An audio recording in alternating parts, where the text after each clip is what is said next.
You're listening to the Outstanding Life Podcast with your host, Johnny D, the Motivational Cowboy. As a motivational speaker, Johnny D impacts audiences around the world with his message of living the outstanding life. He's a best-selling author, MC, and two-time Grammy-considered artist. This podcast is a place where Johnny D can introduce you to his outstanding friends and share funny, interesting, and heart-provoking stories. Ladies and gentlemen, buckle up. Here comes your host, Johnny D. Hey everybody, I'm Johnny D, the Motivational Cowboy. Welcome to another exciting episode of the Outstanding Life Podcast. Want to say a big hello to all my friends tuning in this morning on Dirt Road Radio, KYDT 103.1 FM and KBFS 1450 AM. Today, folks, we have a special treat for you. You know, there are times in our lives that we read people's messages online, and social media sometimes has such a negative vibe to it.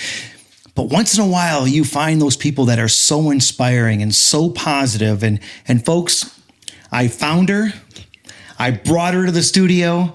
Please say hello to Chelsea Schell. Chelsea, how are you? I'm great. How are you? Absolutely outstanding. First of all, just let me say thank you for coming here today. I know that you've been doing a lot of writing, and a lot of traveling, and I just can't thank you enough for coming here and telling your story. Oh, absolutely. There are going to be so many people inspired by your story, and I'm just going to kick this thing off. Where are you from? Are you from Michigan? I am. Yeah, I'm from Waterford, if you're familiar. Okay. Born and raised, grew up there. Perfect. Yeah, I lived in Texas for a few years, and now I'm back. Good old Texas. Just got back from there, and I tell you what, I absolutely love it. But man, the wind is crazy out there. It was nuts. Really? I love Texas, but man, it was windy as heck that day. Oh my gosh. Or those days. Anyways, you have a blog that I think is amazing. I'm not much of reading people's blogs. I'm just going to say that right away, but I was captivated by yours, your rawness, your inspirational messages through your stories. I have to ask, I'm just going to kick things off with this, and that is, people usually start a blog for a reason. Right. Usually there's something going on that they're so happy about that they got to write about it. Mm-hmm. Or there's something tragic in their life that is their therapy, is to write about it. Yes. In your case, which one was it, and why did you start blogging? A bit of both, but definitely, it's crazy because I actually, for the past couple years, have been off social media completely. And I loved it. I had no plans to come back, but so many things happened in my life, just trauma after trauma after trauma. And then I was recently in like a really bad car accident. And as I healed from that, I felt God telling me, like, you didn't go through all of these things to be quiet. And you didn't overcome all of these things to not share your story. And, you know, what was meant for evil, if you use your voice, can be turned into so much good. Yeah. So reluctantly, I came back on social media and I started a blog. I had no plans to do any of this, but I have always been kind of like a creative, and being able to help anyone, like just one person even, with sharing my story, that makes it so much worth any pain that I've been through for me. But also writing it is just super therapeutic. It's super healing. And I did it for that reason, but also I'm in such a good place and I'm so excited even about the bad things that happened to me. So really a bit of both. It's just a crazy thing. Was it like an aha moment? Was it a God moment? What was it for you that made you pick up the pen or start typing? What was it for you that, do you remember the day? Because everybody remembers that day that you're like, holy Toledo, something just happened to me and I need to start this. Yeah. It was, I would say, a God moment, because like I said, this is not something I planned. This is not something I wanted. I was in a bubble. I was off of all of it. In my work before, I had to be on social media so much, and I just was enjoying being invisible. Right. You know? Exactly. And I just started getting so healed, and I was starting to plan this road trip, which was also going to be a part of my healing. And it's like just God just was punching me in the face, you know? Yeah, He's like, you need a blog. You need to write. You need to share what Isn't you that funny just how God went does through. that? Oh my gosh. If you don't listen, he makes sure, he always makes sure that you listen. Yes. I mean, it's just like this podcast. Yes. You know, I was like, I'm too busy. I'm too this. I'm too that. I don't want to do it.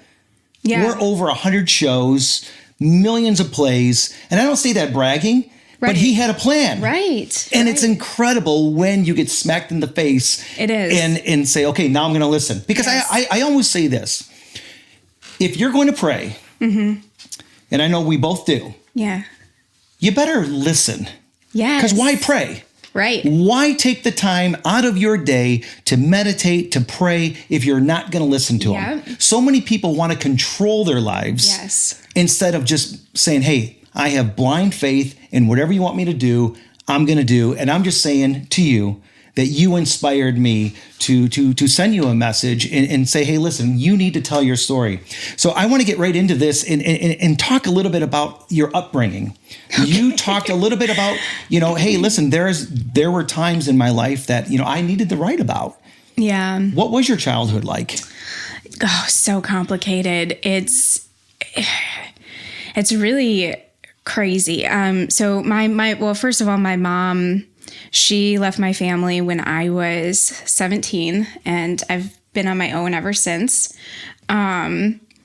Literally got someone to co-sign an apartment for me until I turned 18, and I had been working. Oh, wow. So I literally was on my own, able to financially provide for myself, so which is crazy. I meet 17-year-olds today and I'm like, how the heck?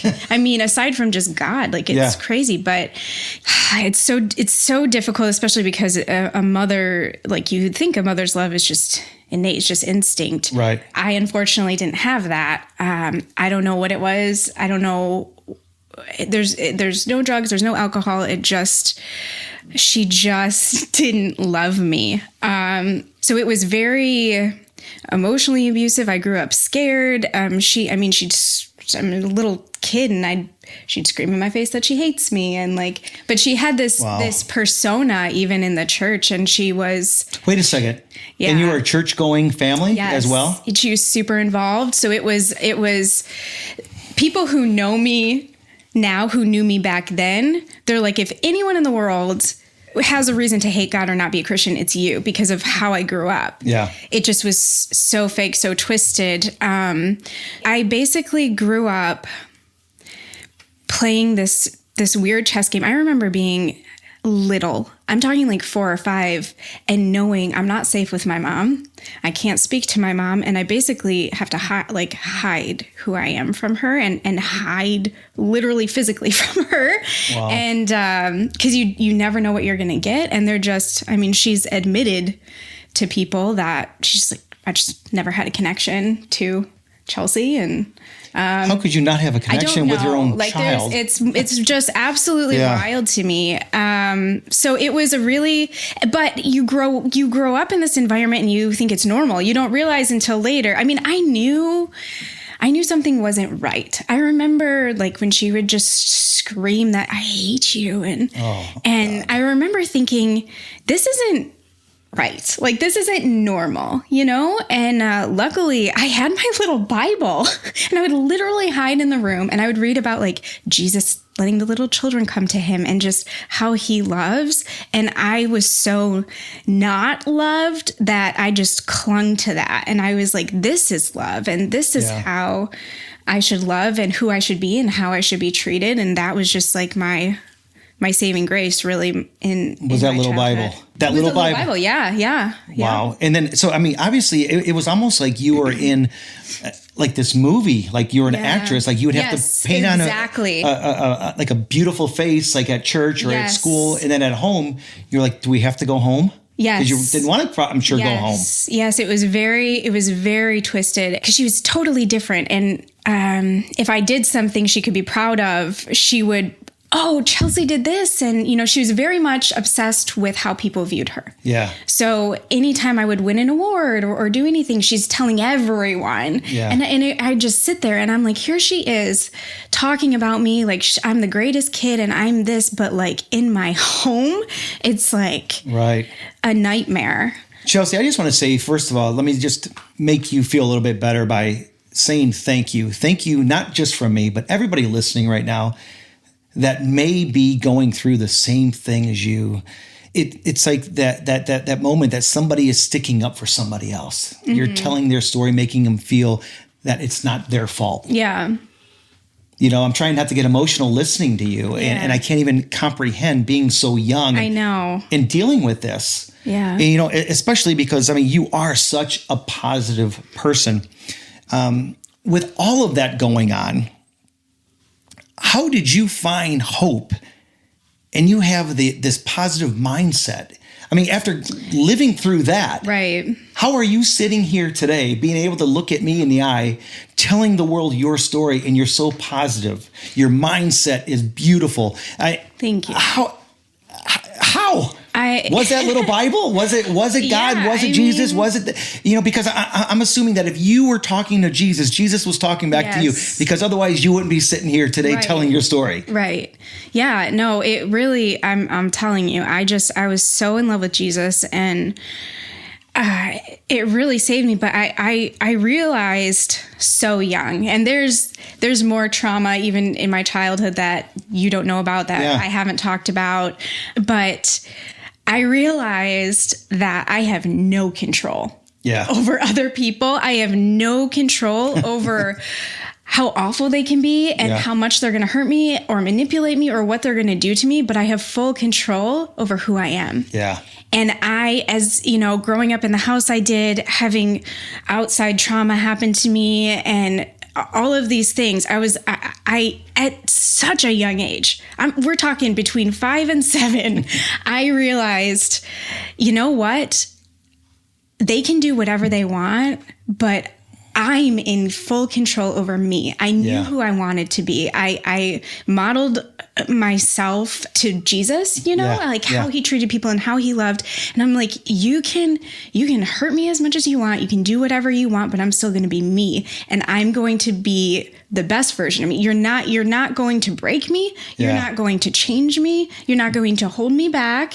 And I clung to that. Of course there's times where it hurt, and I'm sad and I am broken, but I was always able to come out and be like, you know what? No, like I'm in control of my life. I'm in control of my mindset. I'm in control of how I treat other people. That's on me. Yeah. Amen. You can hurt. That's awesome. So I just was so blessed. And, I really feel like God just protected me, and I just luckily had such a strong relationship with him. When you were that young, this just came to me. It was almost like the Holy Spirit just came over me and said, ask her if Jesus ever talked back to her. You obviously were talking to him. Yeah. Did you ever feel like Jesus was talking back to you? Oh, yeah. Yeah. It was like just everything I needed. Just, you are loved. You are so special. You are so worthy. And even more than that, like, he spoke to me and he showed me that he's protecting me, that he's by my side. Because I'm telling you, like, I grew up in a battle, really. And it's hard. A battle on the inside and the outside. Right. And faith is hard because there is a level of faith because you can't see. You can't see that God is right beside you, that he's holding your hand, that he's protecting you, that he's setting everything up for a beautiful future for you. You can't see that. Right. But he just kept reminding me, I'm here and I'm protecting you and you're going to get through this. And like you said, with the God moments earlier, I had so many throughout my life, my entire life, where God used someone else to speak directly to me. Do you have one that just sticks out right now that you can share with myself and the audience? Oh, yeah. Probably my first biggest one. And this was when it was after my mom left, like everything, chaos was happening in my family. I was originally going to go to art school in Chicago. That never happened. I'm a 17-year-old providing for myself, right? And There was one Sunday school teacher who I just really connected with, and she really blessed me, and her family ended up going to be missionaries in Africa or something crazy. So it was a Sunday morning, and at this point in my life, I've never not believed in God, but I've gotten to the point where I'm like, screw you. I'm like, I'm out. Like, I'm not going to be your new age Job. You're not going to just keep throwing crap upon crap to see how strong my faith is and like what I'll do for you. Yeah. So I literally was like, screw you, God. I know you're there. I know you're real. You've shown me that, but I'm done. I'm done with you. This is too much. I'm over it. And I was just so bitter and so resentful. And so it was a Sunday morning. I'm not at church, of course, and I'm watching Teenage Mutant Ninja Turtles, as one young nerd would do, and a commercial came on. So I'm flipping through the channels, and I see the face of this Sunday school teacher I haven't seen in years. Wow. Like, what the heck? So I stop, I see her face, and the first word, this is so crazy. The first words out of her mouth, I'm not joking you, was, you flipping to this channel is not a coincidence. This is a divine intervention.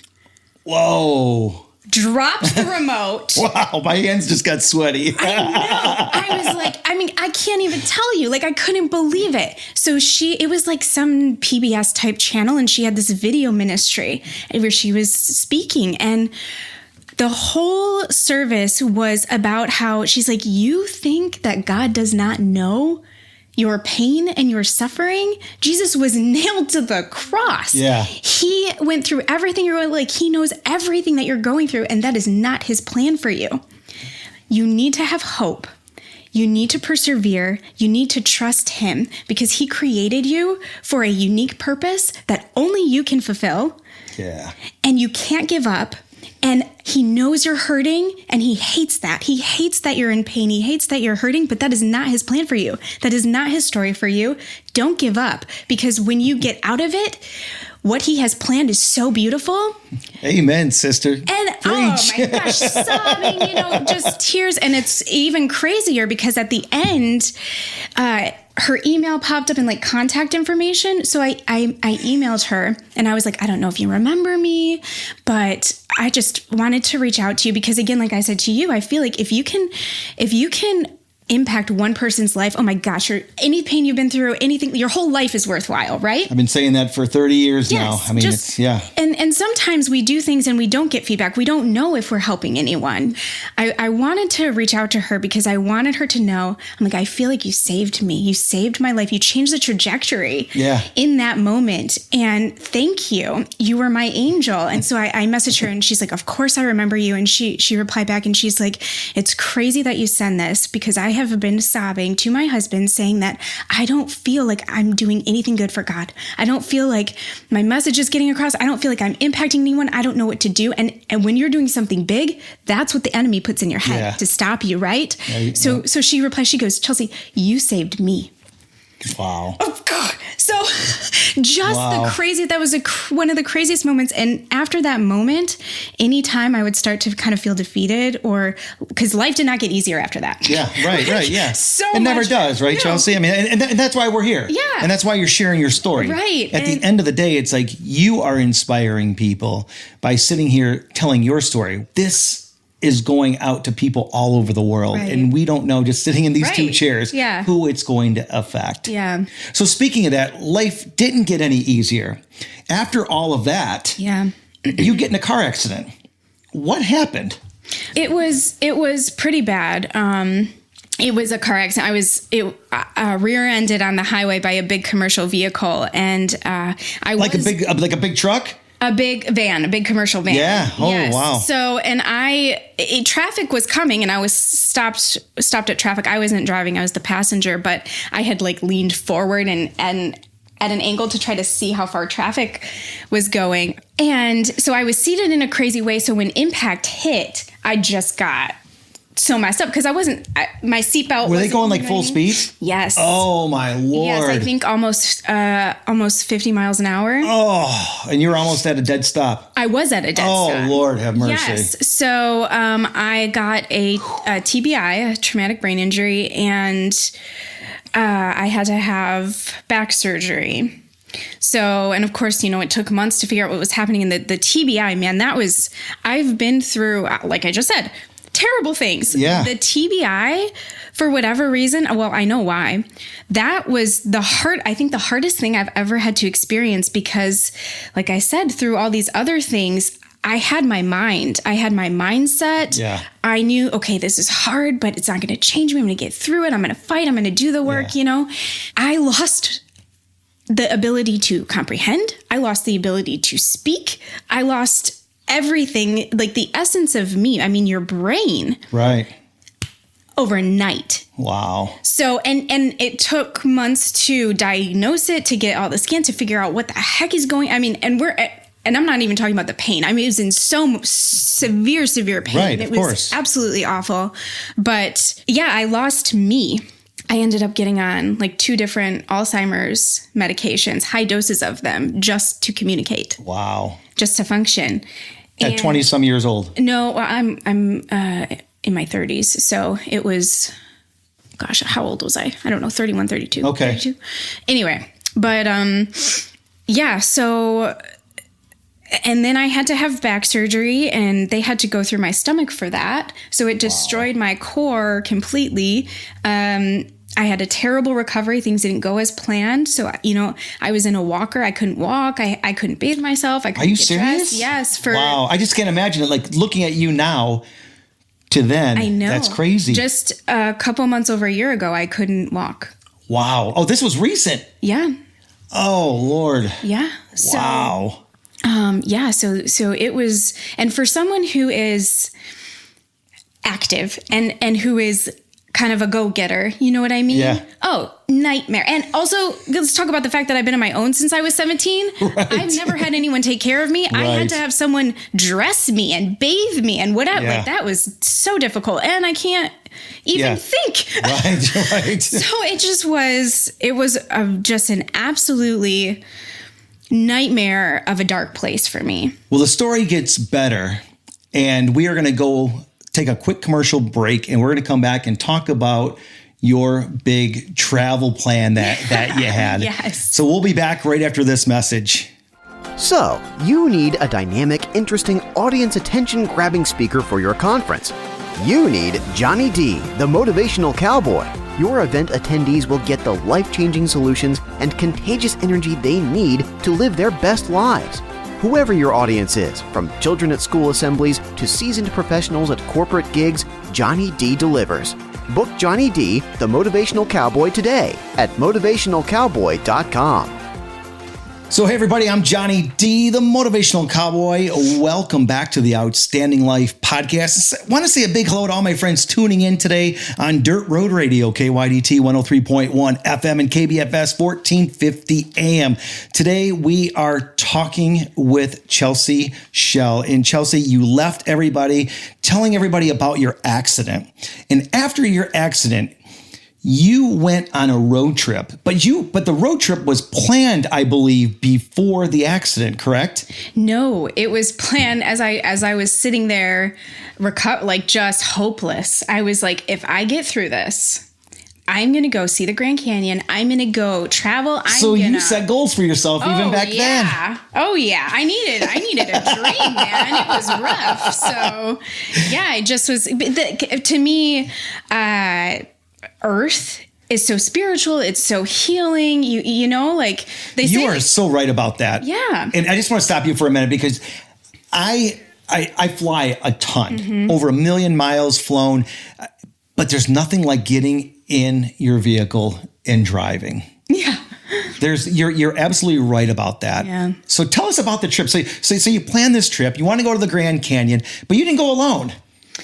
I was on the road for a little over 4 weeks, and my cousin, she came with me for a week of it. Okay, but that's not what I was talking about, Chelsea. Oh, alone? You did not go alone because you took a couple friends with you. I did. I took my family, which is my dog and my 2 cats. A dog and 2 cats on a road trip after just going through what you've been through. Yes, and I just found this abandoned kitten in in a bush at my cousin's house, and I bottle fed it and saved it. So I had a 3-month-old kitten, not just 2 cats, but I had a 3-month-old kitten and then my older dog and cat.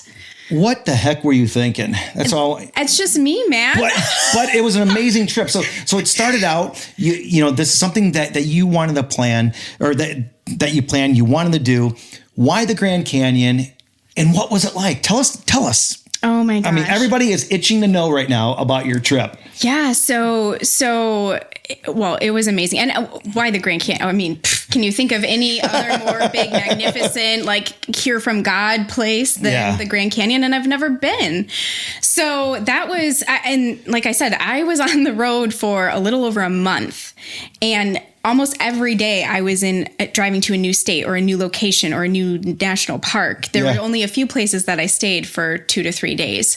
So it was crazy, but the Grand Canyon was the number one place that I wanted to see. I felt like, so, you know, I said I was in that really dark place, and at some point I was like, I need to stop being in control. Like, I'm trying to control my brain. I'm trying to control my healing. I'm trying to control everything, and I'm not getting anywhere. So I surrendered to God. I was like, I give up. Again. Yeah. I'm like, you take over. Like, I'm telling you, like, overnight, my depression was lifting, healing was happening. And so, you know, finally I got strong enough. And even just mentally, I was like, I'm going to do this road trip, which is kind of crazy, being a young girl with 3 pets on the road for a month, who just less than a year ago couldn't walk, is crazy. So what was it like then when you finally got to the Grand Canyon? Yes. And you looked out and you saw the canyon.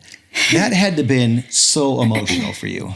It was. And my cousin was with me for that part of it, and she has a very similar life to mine. We've both been through a lot and overcame, so this was a big deal for both of us.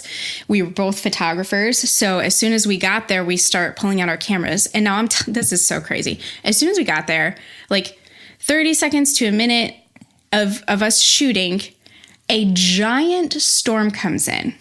And I'm like, well, isn't that my life? You finally think you're getting to this great place, and a storm comes in. Yeah. Okay. So as the storm starts coming in, so does a rainbow. Wow. So I'm like, oh my gosh, the first time I'm seeing the Grand Canyon, and a storm was coming in, but this beautiful rainbow appears over the Grand Canyon. As soon as we got there, this is what happened. And I have goosebumps right now, in awe, right? And luckily, I didn't really think about it until we were leaving, because I just was so in the moment. But as we were driving away, I was like, oh my gosh, I turned to my cousin and I'm like, Kaylee, what does a rainbow signify? And like, to me, it's like hope. And I'm like, why did God create them? As a covenant to never flood the earth again. And I looked at her and I'm like, what if he sent this rainbow? And now at this point, I am standing at the Grand Canyon exactly a year from when I could not walk, from when I had my surgery. Wow. I'm standing at the Grand Canyon. And I said, what if God sent us that rainbow to let us know that these bad storms in our life are over, and the rest is just going to be beautiful. So it was like, It was just so emotional. It was so inspiring. And it just, I'm like, as if the Grand Canyon couldn't be better, God was just like, let me sprinkle a little bit more on there. You've told a lot of your stories, but it's also on the blog. How can they reach out and read some of these stories? Yeah. It's just my website. It's findingbeautyandbrokenness.com. I'm on social media too. It's the same handle, Finding Beauty and Brokenness. So, what did you learn from that road trip? If there was one thing that you could take away from a month being on the road with your animals and partially with your cousin, what's the one thing that you could take away? You're sitting here today talking to the world. What's the one thing that you took away? Oh, gosh. I think the biggest thing is just that God is bigger than everything. I mean, that's what you feel looking at the Grand Canyon, just how big it is, the mountains, every place that I went. It's like God is bigger than anything that's happening in your life. Yeah. And, you know, if you can just trust him, you know, with whatever it is that's hurting you, that's giving you anxiety, that's causing you stress, that's tormenting you, know that God is bigger than that, way bigger than that. Yeah. And he's got you. And that's tough. I mean, you talked a little bit about that. You know, it's not always easy to have that faith, especially when things are going wrong. And there are those times, and there's multiple times in people's lives. And if they say that they're not, they're lying. Right. You have multiple, I say aha moments, but, you know, oh God moments. Yes. That, you know, he's like, you know, came back into your life. So you go on a trip, you have all this stuff that has happened in your life. Then you go on this 21-day fasting. You fasted for 21 days. Now, was it just like a little fasting where you didn't eat for 6 hours? You know, because that's about all I could do. Yeah. Or was it a full-blown fasting? And if so, then why? Because again, this is your fault for putting this stuff on social media, because I'm the one that read the blog and I was like, oh my God, I got to ask her about this, because, you know, that's not easy. No. And did you set out to do 21 days? So it's crazy. I ended up starting at a new church, and they challenged everyone with the new year to do a 21-day fast. I've never fasted. They were doing a Daniel fast, which is basically just eating plant-based. Well, I have been plant-based for a few years. So I was like, that's cheating. Right. I can turn a chickpea into a brownie. Like, I feel like, so I just prayed about it all day, and I was like, how should I do this? So I didn't eat until after 6 p.m. and I would have one meal, and it was awful. It was basically like the same thing, like just this like stew, and didn't use any condiments, didn't use any flavors. I just kind of wanted it to be awful, and it was. Well, I was hungry. Yeah. I was hungry. Thanks. Yes. So I would wait all day, and you know, I had never. Gosh, I've only shared this with a few people, actually. Well, don't worry. Nobody's listening. Yeah. So it's crazy, because when I went into it, I was like, I kind of want to know what I really want to pray about during this time. And for me, it was my brain. I wanted my brain back. They say it takes at least a year for your brain to heal from like what I had. Right. Now, you know, the doctors and everyone kept telling me, you might never heal. You might always have a lag, or you might not be who you were before. And I just refused to accept that. And even my, you know, I had a TBI therapist, and she's like, you got to accept your, and I'm like, no, no, I loved my brain. I loved who I was. And I'm believing that I'm going to get that back. Well, so I told you I was on 2 Alzheimer's meds. Yeah. And, I talked to my neurologist. I was like, I don't want to be on these. I don't want to be on them. I want my brain back.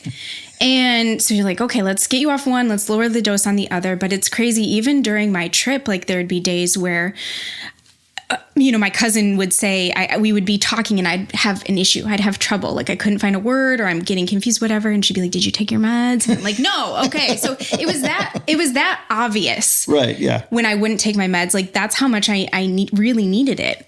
So I went into the fast, and I was praying for healing, and I started this new church, and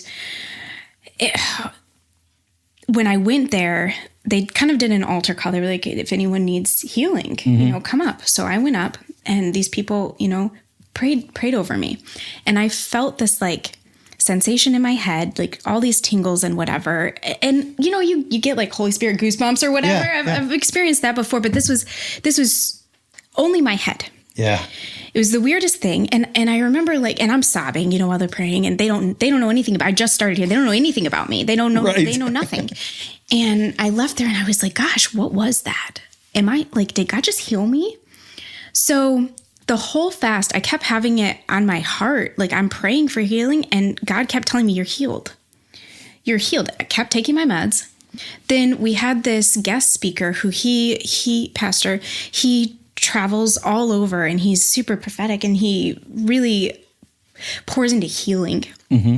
And during his message, he kind of shared about his wife, who she had this condition and kind of same as me. She was like, I believe God's going to heal me. And like, I'm done. And now, of course, okay, I don't want anyone to take this as like, you shouldn't take your meds or you shouldn't, whatever. Like God created that too. Like there's things, balance. Yes, you need to do that. Yeah. But I just, for me, whatever, I wanted off these meds and I didn't want it to be my forever. Which it was never supposed to be. I was never supposed to be on these long term, but my brain I was just still struggling. And, he also did an altar call. I also go up for that. And out of everyone there were 4 people that he just singled out. And I was one of them. Wow. And he came over and he put his hand on my head and he just was like, wow. And he said, that's so heavy. And of course, I'm thinking about everything in my life, right? And it's heavy. Right, yeah. And he was like, God is telling me to tell you to give it to him. That's not your burden to carry. He's like, give it to him. Wow. And, the saying like his yoke is easy, his burden is light, or something like that. Yeah. He was saying that and he was like, just give it to God. He's not meaning for you to carry this. It's too much. It's too heavy. And so of course that was really powerful for me. But after he spoke, I really felt, I was like, I think I'm healed. Like, I don't think I need to be on this medication. And I was able to get off of it. So talking to you right now, amazing. Even only not even a year ago, half a year ago, I was on 2 Alzheimer's meds. And I don't know about you, but there shouldn't be a lag. Right. In me speaking, like, no, I mean, I would never know. Exactly. You would never know. So, and after that happened, and that's when writing was coming easier and it's just coming out of me. And I'm like, I'm back, baby. I'm back, baby. I'm back. Well, and that brings me to my next point. And with everything that has happened to you, now you found a way to give hope to other people. And that is through your merchandise, your T-shirts and your hoodies, and talk a little bit about that. Yeah. So that was one of the things that I felt like God was putting on my heart too. I'm super into like serving and philanthropy and all of that. And in my own life, like there's been, nonprofits that have really helped me and everything. So, God put on my heart, write, blog, maybe have a book, just tell your story, let your voice be out there. And he was like, I just felt like I should create kind of like a clothing line with it that would really, on the hard days, like give people a reminder and inspire, but also. And you never know when that T-shirt is being worn that somebody is going to look at it. Yes. And something's going to transform in their own life. Yes. And you had just a small piece of that. Like I always say, like, I don't care about being the whole wheel. Right. I just want to be a spoke in the wheel. Yes. And you're putting those spokes out everywhere. I hope so. I do. Well, I mean, the shirts and everything are beautiful. So thank you for mine as well. Oh, you're welcome. So where do you get your inspiration to put things on your shirts? Where do those messages come from? Well, a part of it too, I've been like kind of just had this in my head, like clothes for a cause. So I not only just wanted the clothes to help the people who are wearing them, but I wanted it to help even further. So each shirt represents a different charity and a portion of the proceeds go to that charity. So when I was creating them, there were certain things, but I also was creating them with the charities in mind. So from like homeless shelters and rehabilitation centers to places that help, survivors of domestic abuse and assault, suicide awareness and mental health. And I have a big heart for foster kids. So there's some shirts for the foster kids. So nice. Like the one, the She Is Strong that I'm wearing, and it has a hidden message on it. So on the inside of the T-shirt and on the sleeve of the hoodie, it says she overcame everything that was meant to destroy her. And that a part of the proceeds go to the shelter that helps the victims of domestic assault. Do you give back to them because they were a part of your life? Yes. I just kind of felt that like that was a big reason why it's your way of giving back. Yeah, absolutely. What advice could you give I'm going to ask this in a different way. And that is, what advice could you give somebody that is going through the same thing as you? Okay. I'm going to ask you that, but I'm going to put a twist to it. Okay. And this is kind of deep, but what advice could you give a parent that's listening right now that might be struggling through the same thing with their child? With their child, like going through what I've been through, or maybe they're doing that to their child. Okay. I guess I'll let you answer the first one first. And that is, what advice could you give anybody going through what you've gone through? Yeah. And then I'll follow up with the second one. Yeah. Well, anyone going through what I've gone through, I mean, just really, like, to me, like 3 big points. 1, God is bigger than any of it. 2, you have to do the work. You have to get help. It's especially with any form of trauma, things happen in your brain. Like, it's really hard to get to where you need to be without getting help and healing. You know, I've done so much therapy and it's saved my life. Yeah. So that's a big one. And then also the mindset. No, choose. At some point you get to choose if you're going to let what has happened to you change you and make you become someone that you don't want to be, or if you're going to let it make you stronger, and if you're going to come out of it, you know, I guess like I have, but with that mindset, you know, no matter what happens, because life is never going to be easy. But like I said, you have the choice. You get to choose who you are and how it shapes you. Did you have a mentor through that process? And I'm not talking about Jesus. I'm not talking about God. Did you have somebody, or maybe it was multiple people throughout this, that you could count on? Like, is it important for a young lady or a young man to find a mentor, somebody that they can go to and talk to and look up to? Yeah.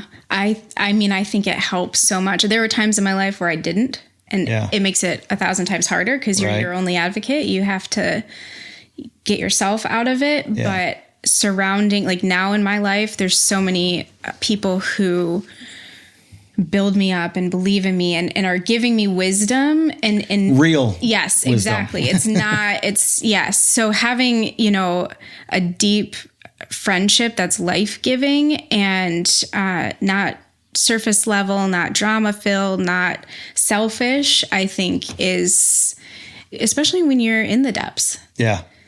You need someone to be able to speak to you and recognize you and let you know that you're not alone there. What advice could you give to that parent listening right now that they feel like they are that parent that your mother was? Oh, man. Ooh, I know it's question. Deep, but I got to be honest with you. It wasn't my question. Okay. But that's the Holy Spirit talking through me to ask you. I would say, like, God can redeem anything. And I mean, children, you might think that it's not a big deal, but you're really shaping the rest of your child's life. I know that my upbringing is what caused me to be in really awful relationships. Yeah. I never would have been in that had I had a different childhood. But I would really say, first of all, only speak life to your children.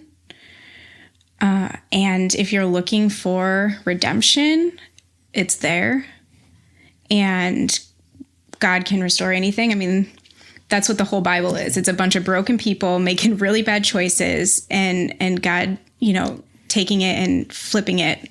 God forgives. Down. Exactly. No matter what you've been through, you both can get help, the parents Absolutely. And the children. Yes. Because he believes in you. Yep. Chelsea, have you ever doubted yourself and let fear prevent you from doing something that you really, really wanted to do? Yeah. Just this month. Yeah? What's that? I feel like I started this month in so much fear. Wait a second. I'm telling you. No. You've been through so much. Mm-hmm. How could you still fear anything at this point in your life? I know. I mean, we've just listened to you. I know. Listen to your story. How in the heck can you be fearful of anything?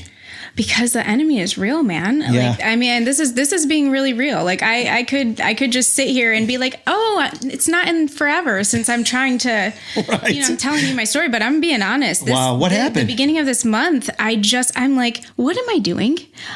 I don't know how to write. I don't know how to write a book. I don't know how to do make a shop. I don't know how to do should I go back to my old job? Like I felt such a calling. I came back from my trip and I was like, this is what God wants. And this is what you were made for. And you need to do this. And now that it's starting to happen, I just started doubting myself and questioning and fearful. And it's crazy because I even wasn't writing as much because I'm in my head. I'm like, what is happening? And, God just slapped me in the face. Like I'm telling you, so many people. Are you used to it by now? Him slapping you in the face so many times? You think I would be, but it's still every time I'm amazed. It's a life lesson, right? Yes. God is going to smack you and smack you and smack you until you listen. Yes. How do you get out of your own head? Yeah. Is it music? Is it a good friend? I mean, it's honestly, it's a lot of work and it's a lot of things, but I mean, faith, first of all, when I start to have anxiety or start to whatever, I speak to it. I'm like, I give it to God and please like fill me with peace instead, like take this and fill me with peace. Like, and, I'm lucky right now that I have a really strong group of people who are pouring into me. I'm in therapy still, and I don't think I'll ever not be, Yeah. And so I'm vulnerable with my therapist, and that really helps. And I try to pray every day, read my Bible every day, do devotionals, anything I can that's positive. So let me, for the non-believers out there, when people say God uses other people to speak to you. Yeah. Can you tell people what that is like? Because I know what that's like. Yeah. It's amazing. So what is it like? And just tell the non-believers out there that say, you're crazy. What do you mean God uses other people to talk to me, to tell me what I'm going to do? I mean, it's things that there's no scientific explanation. Yeah. Like the week that I was doubting this past month, I went into a group of women that I've never met before, and they did a prayer exercise where we prayed for each person they literally only knew my first name, and we have never met. So when we prayed, we would ask God to put something on our heart to tell this person. It was just this kind of hearing from God exercise. And so you have, 8 to 10 different women. No one is talking, and they wrote down what God was telling them to say to me. And every single one of these papers either said, give your fears to God, don't let the enemy win. From writing the word author, you have a voice that's not to be silenced. One wrote, you have not overcome everything in your life to be quiet. Wow. So like, I mean, that kind of a thing. Or I'll have, after my back surgery, I had a terrible recovery. So I'm thinking I'm going to get the surgery and I'm going to be so much better. No, that's not what happened. I had complications. It was a nightmare. I didn't know what was happening. One of the tests that I had to get done to kind of figure out what was going on, I'm wobbling in my little walker to the CAT scan machine, and the CAT scan attendant, I don't know what the technical term, but the guy that's going to take the picture, he goes behind it to take the picture, stops what he's doing, comes back out, walks over to me, and he's like, I know this is going to sound crazy. I know you don't know me. I don't know you. I don't know what's going on, but God is telling me to tell you to hang on. He made you for a purpose, and that you're going to change lives, and that this is not forever, and you need to have faith and you need to have hope. Just speaking to me, a stranger out of nowhere behind a CAT scan machine, right. Like just so stuff like that it's like you can't make it up. You can't explain it scientifically, and it's so true to exactly where I'm at in the moment. Yep. That's a life lesson to start listening to people around you, even complete strangers. Absolutely. And for anyone, I say it's fine because God believes in you. Exactly. No, 100%. With only a couple minutes left, I want to make sure that everybody knows how they can go and read your blog. So tell everybody, and also how they can go and support you and buy these super sweet, t-shirts, sweatshirts. So it's all unisex. Oh, perfect. Obviously the She Is Strong is more for women, and I do have have designs that I've started with, and I have more in the works that are going to come out that'll be like kind of more manly and everything. Yeah. But all the shirt sizes are unisex, so it can be for either. And again, how can people find you? So my website is findingbeautyinbrokenness.com, and I'm on, Facebook, Instagram, it's Finding Beauty in Brokenness, TikTok, all the things. Can people reach out to you that have been through a similar situation? Yes, absolutely. I would love that. There's a contact me page on my website that they can go into. You can always direct message me. Okay. But I would love to. I mean, that's the whole reason I'm doing this, is to be able to help anyone. So if anyone or even needs resources to get help, absolutely feel free. So Chelsea, before we leave, can you please tell everybody the poem that you are going to read to end the show and why you wrote that? So it's called To the One Who Birthed Me, Thank You for Not Loving Me, which... When you listen to it... Yeah, didn't hold back with that one. But I talk about a lot of the traumas in my life, but my mom is one that I've kind of been afraid to talk about. Yeah. And this is the first time that I have talked about it publicly. And so this was something that I wrote. It was so healing for me to be able to go back to the experiences that I had and not have bitterness and anger, and to be thankful. Yeah. Again, Chelsea, thank you so much for hanging out here on the Outstanding Life podcast. To the one who birthed me, thank you for not loving me. Because even though I was a child that knew no love from you, it pushed me towards the truest love of all. You left and never looked back. Never missed me, never wanted me, never tried to see me. He searches for me daily. Even when I've ran from him, he has never forsaken me, never abandoned me, never given up on me. And because of you, my life has been saved over and over again. I grew up knowing that Jesus was the only one I could go to when life was hard. And because of you, I know exactly how to love. And because of you, I know exactly how to be a mother. I can still remember everything that the toddler, the child, the preteen, and the teenager in me needed from you. I am not mad, not resentful, and I wouldn't change a thing. Because of you, I am who I am today. I forgive you. Thank you for listening to the Outstanding Life podcast with Johnny D, the Motivational Cowboy. Hey, I'm Johnny D, the Motivational Cowboy. Are you planning a conference, convention, meeting, assembly, or any live event that needs a guest speaker? I would love to be a part of it. For more information, visit motivationalcowboy.com. And don't forget to check out my Outstanding Life podcast every Sunday here on Dirt Road Radio, KYDT 103.1 FM and KBFS 1450 AM. Have an outstanding day. Thanks for listening to the Outstanding Life podcast. Follow Johnny D on Facebook, Twitter, and Instagram at Motivational Cowboy. If you or someone you know would like to be a guest on the show, advertise, or would like to make a donation, please visit motivationalcowboy.com. And remember to have an outstanding day.